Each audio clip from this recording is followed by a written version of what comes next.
నమస్తే తూర్పు టీవీ వార్తలకు స్వాగతం.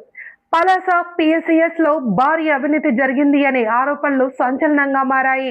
2005 నుండి 2024 వరకు జరిగిన ఆర్థిక లావాదేవీలపై సమగ్ర దర్యాప్తు చేయాలి అని పలాస ఎమ్మెల్యే డిమాండ్ చేశారు.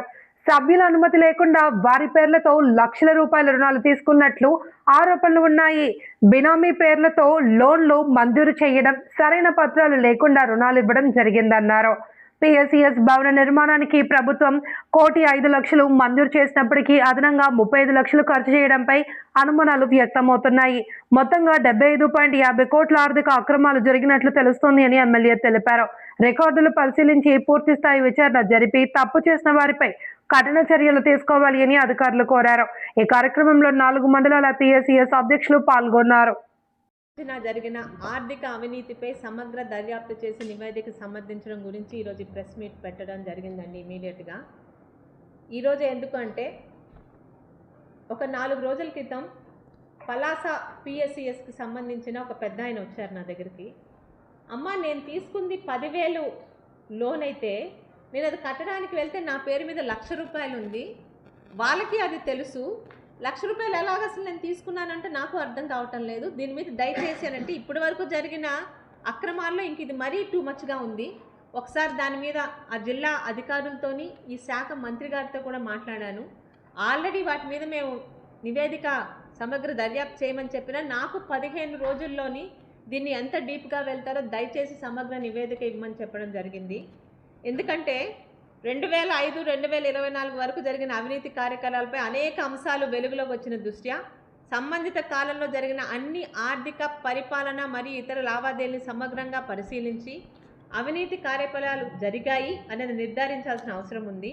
ప్రత్యేకంగా నా దగ్గరకు వచ్చిన కంప్లైంట్లు, సభ్యుల నుంచి వచ్చిన అంశాలు మీకు ఇప్పుడు చెప్పడం జరుగుతుందండి. సభ్యుల అనుమతి లేకుండా వారి పేర్లతో లక్షల రూపాయలు రుణాలు వాడుకున్నట్లు నా దృష్టికి వచ్చింది. బినామీ పేర్లతో రుణాలు మంజూరు చేసినట్లుగాను, ముఖ్యంగా సరైన భూమి పత్రాలు లేకుండా, సరైన డాక్యుమెంట్లు కూడా లేకుండా రుణాలు మంజూరు చేశారు. పిఎస్సిఎస్ భవన నిర్మాణానికి, ముఖ్యంగా పలాస పిఎస్సిఎస్కి సంబంధించి 1.5 కోట్లు ఆమోదించినప్పటికీ కూడా అదనంగా 35 లక్షలు అధికారుల అనుమతి లేకుండా అప్పుడు చేసిన ఆ పిఎస్సిఎస్ ఆ టైంలో ఉన్న వాళ్ళు లేకుండా సంబంధిత కాంట్రాక్టర్కి చెల్లించడం కూడా జరిగిపోయింది.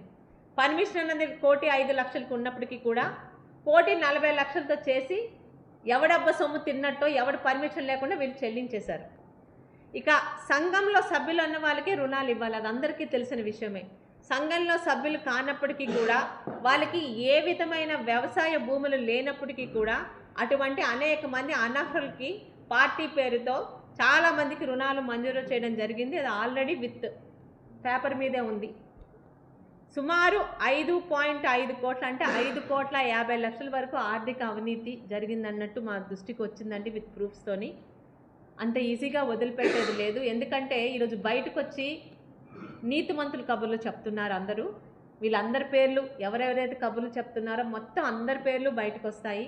15 రోజుల లోపల దాని మీద సమగ్రమైన నివేదిక విత్ సాక్ష్యాలతో ఎవరి అకౌంట్లకి ఎంతెంత మందికి ఎంతెంత ఇచ్చారు, రాసిందంతా ఇచ్చిందంతా అన్ని రిపోర్టులతో సహా మీ పత్రికా సోదరుల ముందు ఉంచి ప్రజలకు తెలియజేయడం జరుగుతుంది.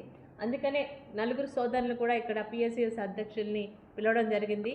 ముఖ్యంగా నా దృష్టికి వచ్చినవి ఎక్కువ పలాస పిఎస్సిఎస్లోని గత 3 సార్లు చేసిన, ముఖ్యంగా 2005 నుండి 2024 వరకు అప్పటి వరకు చేసిన ప్రతి ఒక్క చైర్మన్ తాలూకా హయాంలో జరిగింది. ఇక్కడ చాలా ఎక్కువగా వచ్చింది. మిగతా దగ్గరంతా చిన్న చిన్న ఇబ్బందులే. వాళ్ళు కూడా స్వచ్ఛందంగా వచ్చి ఎంక్వైరీ చేయమని చెప్పారు. కానీ పలాస పిఎస్సిఎస్లో మాత్రం చాలా భయంకరంగా అవినీతి జరిగినట్టు మా దృష్టికి వచ్చింది. వాటి ప్రూఫ్స్తో సహా చూపించారు. 15 రోజుల లోపల వీటి మీద ఆధారాలతో సహా, ఆ వ్యక్తుల పేర్లతో సహా మళ్ళీ మీకు ప్రెస్ మీట్ పెట్టి మీ అందరికీ అందిస్తామని, మీ ద్వారా ఇది ప్రజల్లోకి వెళ్ళాలని ఈరోజు ఈ 2 విషయాల గురించి ప్రెస్ మీట్ పెట్టడం జరిగిందండి.